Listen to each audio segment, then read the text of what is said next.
Welcome to the deep dive. Today we are exploring something really fundamental, I think, to making real connections when you're using English, and that's the art, the skill of telling a good story. Yeah, absolutely. We're pulling our insights for this one from a really great resource that's all about boosting English fluency. It actually has this specific section, day 8 apparently, that just zeroes right in on storytelling. Exactly. And storytelling, it's way more than just, keeping people entertained, isn't it? Oh, definitely. It's fundamental. It's how we make sense of things, how we share history, understand each other, build those bonds. I mean, think about it, right? From way back, ancient myths, Hmm. to just catching up with a friend about your weekend, stories are how we connect. And doing that well in English when you're working on your fluency, that feels like a huge unlock. It really does. I think we've all been there, haven't we? You've got this story, maybe it's funny or something surprising happened and you want to share it in English, but it just comes out wrong somehow. Yeah, clunky. Clunky, exactly. You lose your place, you get tangled up in, like, was it went or was going or, oh no, had gone, and Right. you sort of see the listener's eyes just drift a little. That glaze over. It's Yeah. frustrating, no doubt. And the challenges are pretty common for language learners. Yeah, How do I start? Where's the main bit go? How do I wrap it up? right. And yeah, those infamous past tenses. Plus, maybe the biggest thing, Yeah. how do you make it sound like you were there feeling it, not just reading a shopping list of events? So that's our mission today in this deep dive. We're going to really dig into the material we've got and pull out the core knowledge. We'll break down a simple but really effective structure to keep your story clear. Uh-huh. We'll get clear on those key past tenses so you can use them more naturally, guide your listener through the timeline. Yeah, make it flow. And we'll uncover some really practical ways to add that spark, those details that make someone actually lean in and think, okay, what happened next? Because it matters everywhere, doesn't it? Casual chats, talking to colleagues about your weekend, even explaining something in a job interview. A good story makes you clearer, sure, Mm-hmm. but also just more interesting, more memorable. Definitely. It's a bit of a superpower, really, in any language, especially when you're aiming for that confident fluency in English. And that's why this is so relevant for you listening. By the end of our chat today, you should have some solid practical tools you can actually start using, like right away, to change how you share things. Yeah, moving beyond just listing facts to actually creating a moment, sharing an experience. And we're not just going to list rules. We'll look at the examples in the material, see how they work, the sort of before and after, so you really get the impact. Okay, sounds good. Let's unpack this. Starting with the foundation, the absolute bedrock structure, because without it, even the best story can just fall flat. Confusing? Oh, completely. Structure is everything. Think about it. Our brains are basically wired for stories. We expect a beginning, a middle, and end. If someone tells a story that's all jumbled up, Hmm. our brain struggles. It's like trying to read a map where all the roads are tangled. People get lost, they tune out. Good structure is like giving them that clear map they can just relax and follow along. Makes sense. And the material we're looking at offers this really neat three-step structure. Simple, but apparently super effective. And it feels natural because it's kind of how good stories are told anyway. It is. The structure is Yeah. step 1, set the scene, step 2, the action, and step 3, the outcome. Sounds basic maybe, but really getting these 3 down, Hmm. that's the difference between rambling and actually telling a story that lands. Okay, let's tackle step one then. Set the scene, the beginning. So the goal here is just background info. Essentially, yeah. Giving your listener just what they need to understand what's coming. You're answering those basic questions. Yeah. Who, where, when. Right. Grounding the story. Exactly. Yeah. But when this is really important, just enough information. Not the entire history leading up to the moment. Mm. Just the essentials to get them oriented. Too much detail here, and you lose them before the good part. Okay. The material has this great little example. Last summer, I was traveling in Italy with my best friend Emma. Perfect. Let's pick that apart. Huh. Last summer, that's your when. Correct. Italy, that's the where. Uh-huh. And my best friend Emma, that's the who. Boom. In what, like 10 words? Mm-hmm. You know the time frame, the place, the people. The listener is instantly grounded. Yeah, you haven't talked about the flight or the packing or anything else, just the absolute basics needed to set that stage. It's efficient. Super efficient. Yeah. And effective. You've painted the backdrop. The audience is ready. It really is like that opening shot in a movie. You see the city skyline, the main character walks into frame, you know roughly when it is, you're oriented, starting vague like, oh, something funny happened, just leaves the listener scrambling. Exactly. That initial clarity prevents confusion down the line. Okay, so that's the scene set. Now, step 2. The action, this is the core, right? The middle bit. Yeah, this is where things actually happen. Yeah. The events, the incident, the problem, the surprise, whatever the main point of your story is. This is where the story lives. And crucially, this is where you need to start adding details to make it engaging, not just this happened, then this happened, but describing it so we feel it. Okay. The example for the action part is, we got completely lost in a small village and no one spoke English. Right, so the main event, Yeah. you got completely lost. Yeah. Clear. But the details make it. In a small village, gives it a specific feel, maybe a bit isolated, Okay. and no one spoke English? Whoa, that raises the stakes, right? That introduces the conflict, the challenge. Yeah, suddenly it's not just lost, it's lost. And you can't easily ask for help. Makes the listener think, oh, how are they going to handle this? It drives the story forward. It pinpoints that central thing the story's really about. Getting lost is the auction, but those details transform it from just, an inconvenience into a real specific predicament. It's the what happened that you set the scene for. Makes sense. So scene set, action happen. Then we need step 3, the outcome, the end. How does it all wrap up? This brings closure. It answers the question raised by the action. How did it end? Was the problem solved? What was the final result or feeling? The example they give for the outcome is great. In the end, a kind old man helped us find our way back, and we even got invited to his house for dinner. Fantastic ending. It resolves the main problem. The kind man helped them, so the lost conflict is solved. Right. But then there's that lovely extra detail. Invited to his house for dinner. That elevates it. It's not just finding the way back. It's this unexpected warmth, this positive twist. Yeah, it gives a really satisfying feeling. It ties it all up and leaves you with something memorable, like, wow, unexpected kindness. And it often implies a takeaway, doesn't it? Maybe about trusting strangers, or how getting lost isn't always bad. The outcome gives that final beat, that feeling of completeness our brains look for in a narrative. Without it, a story just feels unfinished, pointless even. Okay, to really see this flow, let's look at that slightly longer example story from the material. It shows the whole 3-step process working together. Yeah, this one nails it. Last year, I decided to go skydiving for the first time with my friend Mike. Okay, let's break that beginning down. Last year, that's our when. Yep. I and my friend Mike, the who, Mm-hmm. and decide to go skydiving for the first time. That's the core context. Something new, exciting, maybe a bit scary. Sets the stage perfectly. Sets it up for high stakes, yeah. Okay, then the middle, the action. We were so nervous, and right before we jumped, Mike looked at me and said, what if my parachute doesn't open? Ooh, okay, so the action is leading up to the jump. Yeah. But the real narrative punch here is that moment before. Right. And look how they convey it. We were so nervous, states the emotion directly. But the killer detail is Mike's quote, what if my parachute doesn't open? Yeah, that's intense. It's relatable fear, cranked up high. Yeah. Using his exact words makes it so much more dramatic. You're right there with them, feeling that anxiety. Totally. Puts you on the edge of that plane. Yeah. Okay, and then the end, the outcome. Luckily, everything went perfectly, and it was one of the most exciting experiences of my life. So the resolution. Everything went perfectly. Phew. The fear from the middle part. Resolved. They were safe. And the final feeling, the takeaway. One of the most exciting experiences of my life. Yeah. Gives it that clear, positive wrap-up. It's just a brilliant little example of that structure. Beginning sets the scene, middle brings the action and tension boosted by emotion and dialogue, and the end gives a satisfying conclusion and impact. Clear, concise, memorable. And the great thing is, you can use this structure for basically any story, Yeah. right?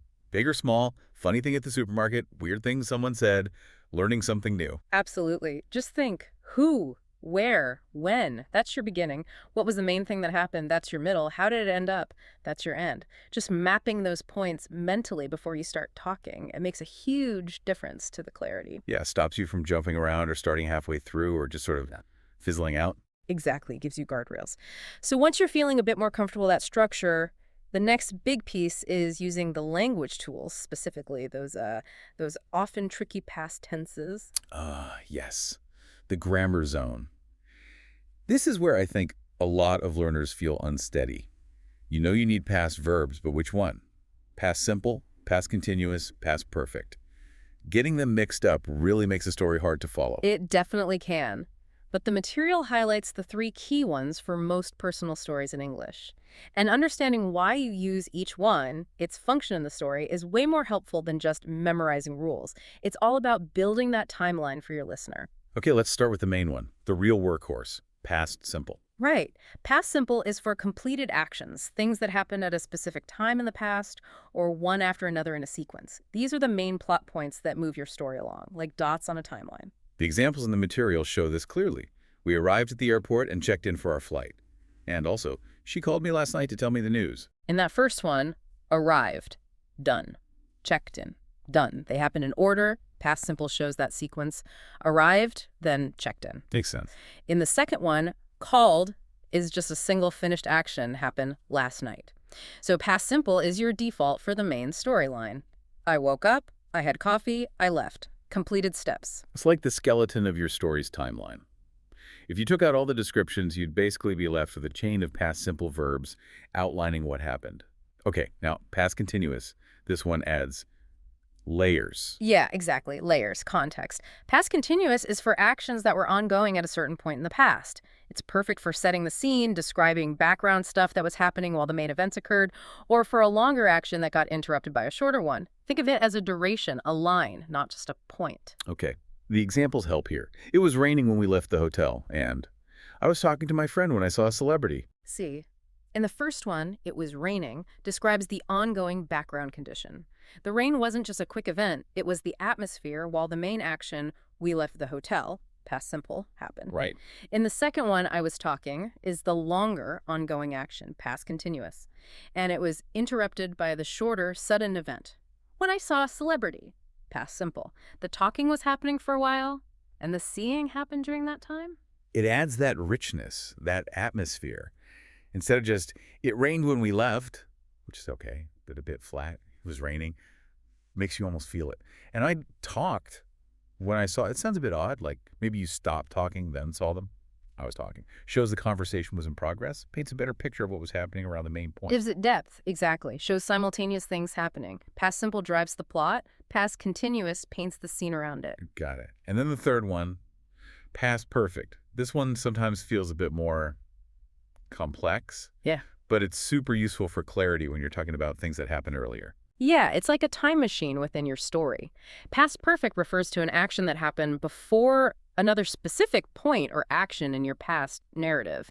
It lets you jump back even further in time and make the sequence clear, especially if you mention things out of chronological order. Okay, the examples really show this earlier action idea. By the time we got to the station, the train had already left.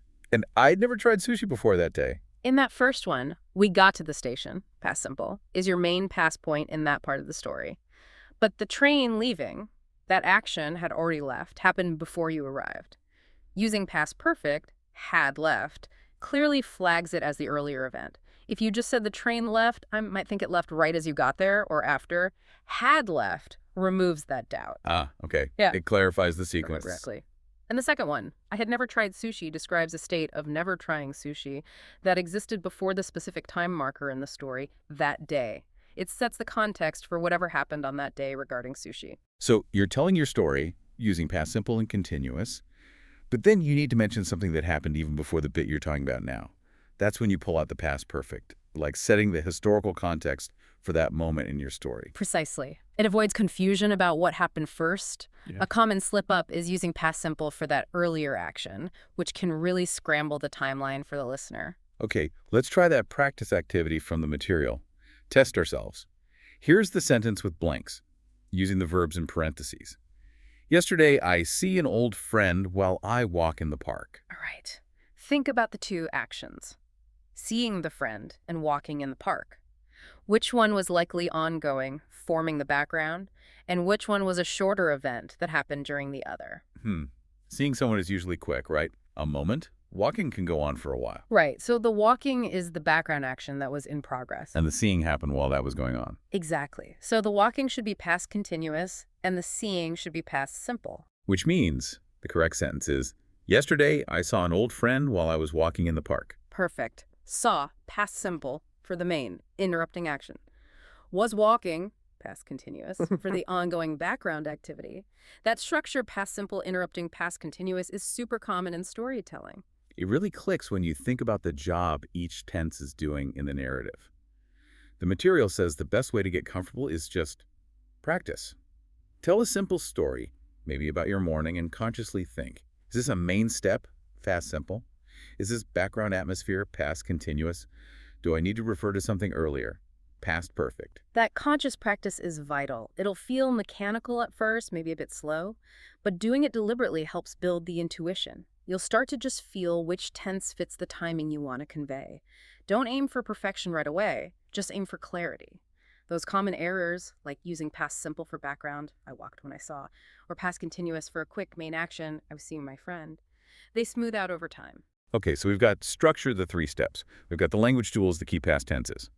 But even if a story is perfectly structured and grammatically correct, it can still be, well, a bit boring, right? Yeah. How do we get that engagement, that spark? Ah, yes, making it engaging. Structure gives clarity, tenses give timing, but the interest, the memorability, that comes from descriptive language, emotion, and dialogue. The material gives us 3 straightforward but really powerful techniques for this. Okay, technique 1. Use descriptive words. Yeah. Moving beyond the basics, right? Painting a picture. Exactly. Using words, adjectives, adverbs, stronger verbs that help your listener actually see, hear, or feel what you experienced, instead of being generic. The comparison in the material is spot on. The beach was nice. The beach was breathtaking, with golden sand and crystal clear water. Wow, yeah. Big difference. Nice tells me almost nothing. It's so vague. Okay. Breathtaking. I feel the impact. Golden sand. Crystal clear water. I can instantly visualize that. Becomes a specific, vivid place. Turns a bland fact into a sensory snapshot for your listener. Think about food, too. The meal was good, okay. But the curry was incredibly fragrant with lemongrass and coconut milk, spicy but balanced. Suddenly, I'm almost smelling it. Specific, evocative words are key. Makes sense. Okay, technique 2. Add emotions. Sharing how you felt. Yes, this is huge for connection. Stories resonate because of the human element, and emotions are at the heart of that. Telling us how you felt invites us to feel it with you, to empathize. The material contrasts these. I was scared. I was terrified. My heart was racing, and I could barely breathe. Again, huge difference. Scared is just information, but terrified, stronger word. And then describing the physical feeling, my heart was racing, I could barely breathe. That's showing, not just telling. Right, because those are things we all recognize as signs of intense fear. When you describe those physical sensations, the listener connects it to their own experiences of feeling that way. It becomes visceral. Exactly. It's the difference between saying, I was happy and I was grinning from ear to ear, or I was embarrassed versus I could feel my face turning red. Describing the physical signs makes the emotion real and relatable. You're inviting empathy. Love that. Okay, and technique 3, use direct speech, dialogue, letting people talk in your story. This is such a great tool. Quoting what someone actually said, or your best memory of it, makes the interaction feel immediate, authentic. It breaks up the narration, adds personality, and delivers information dynamically. Way better than just summarizing. Check out this example. The waiter told me the food was spicy. The waiter looked at me and said, "Are you sure you want to eat that? It's very spicy." Ah, yeah, the second one is so much better. It's like a little scene playing out. You hear the waiter's actual words, his caution, that emphasis on very spicy. And the detail looked at me adds a bit of nonverbal communication too. Makes the whole thing more vivid, more memorable. It just breathes life into it. The listener hears the voice, experiences the moment more directly. Especially good for funny lines, surprising comments, or crucial bits of info shared in conversation. Think back to that skydiving story. Right, Mike's quote. Yeah, way more powerful than just saying, Mike said he was worried. Okay, the material gives another comparison to really hammer home this idea of adding engaging details. Listen to these two. Yeah. We had dinner at a restaurant. We found this amazing little Italian restaurant, and the pasta was the best I've ever had. Which one sparks your interest more? Which one paints a little picture? Definitely the second one. The first is just data. Exactly. The second uses amazing little Italian descriptive words, specifies the food pasta, adds that strong opinion emotional reaction best I've ever had. It tells you why the dinner was noteworthy, not just that it happened. It makes you maybe want to ask, oh, really? Where was it? It really shows the difference between just reporting an event and actually kind of recreating the experience for someone. Oh, there's one more practice idea. Take a really simple sentence. I went to the park yesterday. How could you make that more interesting? Hmm. Okay, I went to the park yesterday. Pretty flat. What could you add? What did you see? Hear, feel. The material suggests adding sensory details like this. Yeah. I went to the park yesterday, and the sun was shining, kids were laughing, and I could hear birds singing in the trees. That's lovely. See how it uses past continuous, sun was shining, kids were laughing. For those ongoing background things, adds sound, laughing, singing, sight, shining. It paints this whole peaceful scene. It's not just a statement, it's an atmosphere. Transforms it completely. So the big takeaway here is that consciously thinking about adding these layers, descriptions, feelings, dialogues, it just makes a massive difference. It takes practice, for sure, especially when you're juggling structure and tenses too. Oh, yeah. But the payoff in terms of communication is huge. They're simple ideas, these techniques, but getting fluent with them takes that deliberate effort. It's about shifting from just conveying facts to sharing the feeling and the texture of the experience. Which brings us nicely to how you can actually start practicing all this. The resource provides this really handy, simple storytelling framework, like a mini template for practice. Yeah, it brings together the structure and encourages you to start weaving in the language and the engagement stuff, gives you a clear path to follow while you build the skills. Okay, here's that simple framework straight from the material. Set the scene. Example. Last winter, I was in New York City. Remember, that's your who, where, when. I'll get grounded. Step 2. Describe the main event. Example. Suddenly, I realized I had lost my phone in Times Square. That's the core action, the problem, the surprise. What happened? Step 3. The outcome. Example. Luckily, a kind stranger found it and returned it to me. How it ended. The resolution. Right. This framework just makes it less overwhelming. Instead of tell a story, it's, okay, step 1. Let's look at that New York example again through the steps. Right. Step 1, last winter, when I, who was in New York City, done. Simple. Step 2, suddenly I realized I'd lost my phone. Main event problem, in Times Square. Crucial detail, adds drama. Notice the past perfect there had lost because the losing happened before the realizing. Ah, good catch. Step 3, luckily a kind stranger found it and returned it to me. Outcome resolution. Positive ending, see how it maps out. Yeah, that's really clear. Let's try mapping another quick one. Say, trying weird food. Okay, trying weird food. Step 1, set the scene. Last month Oh, when my friend Maria and I, who were exploring a night market downtown, Good start. Step 2, main event. we saw this stall selling like fried crickets. Main event, seeing something unusual. I'd never seen anything like it. Past perfect had never seen. I felt really nervous, emotion, but Maria dared me, so I tried one. It was surprisingly crunchy, descriptive word, and tasted a bit like salty popcorn. Detail comparison. Nice. You got emotion, description, even a bit of implied dialogue with the dare. Okay, step 3. Outcome. Honestly, it wasn't amazing, outcome taste, but I was super proud of myself for actually doing it. Feeling takeaway, definitely a story to tell. Final thought. Brilliant. See how using the framework helps you organize it. And then you consciously layer in those other techniques, the tenses, the description, the emotion. It feels much more manageable that way. Start with the basic structure, then consciously sprinkle in the good stuff. Practicing with simple stories like that seems like the way to go. Build confidence bit by bit. Exactly. First, focus on getting the 3 steps clear. Then maybe next time, focus on adding one good descriptive phrase. Then try adding an emotion. Then double-check your tenses within that structure. It's iterative. And doing that consistently, the framework starts to become second nature, right? You just automatically think in terms of beginning, middle, end. That's the goal. Less getting lost mid-sentence, more clarity and confidence. Wow, okay. We have really dug deep today into what makes English storytelling work based on this great resource. We really have. We started with that fundamental need for structure, beginning who, where, when, middle, action, details, and outcome takeaway, that 3-part map for the listener. Then we tackled those crucial past tenses. Past simple for the main events in sequence.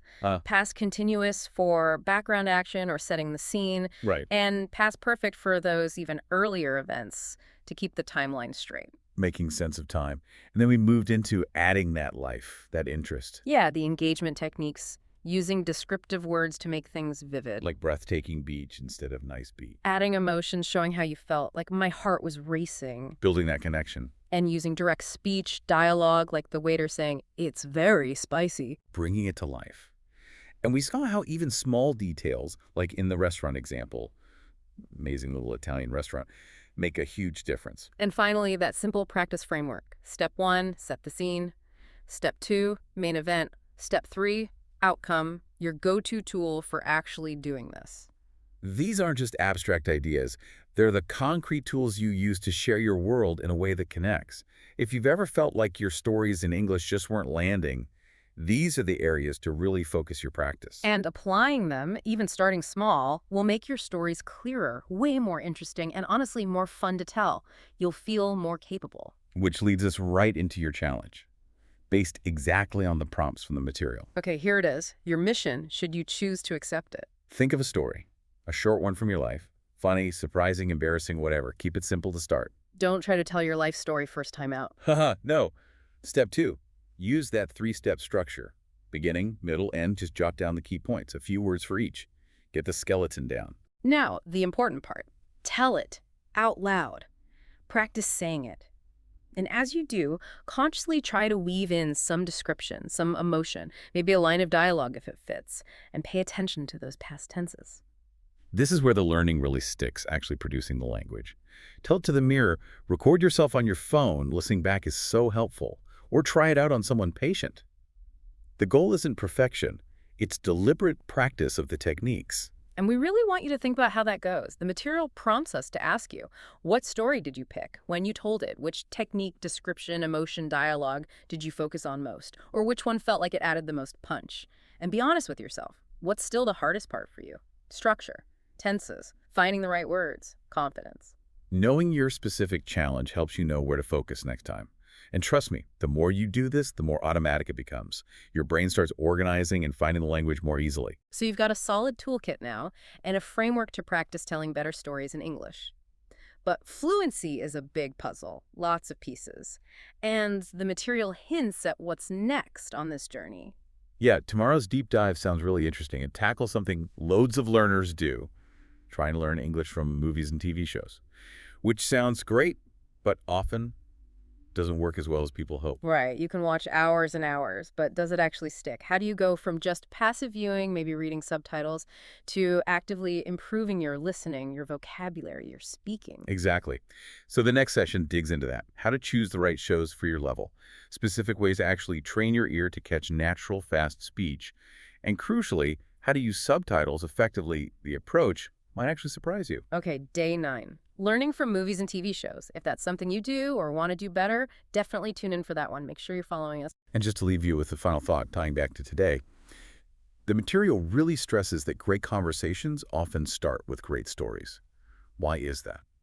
I think it's because stories are how we share our humanity, right? Our vulnerabilities, our joys, our lessons learned.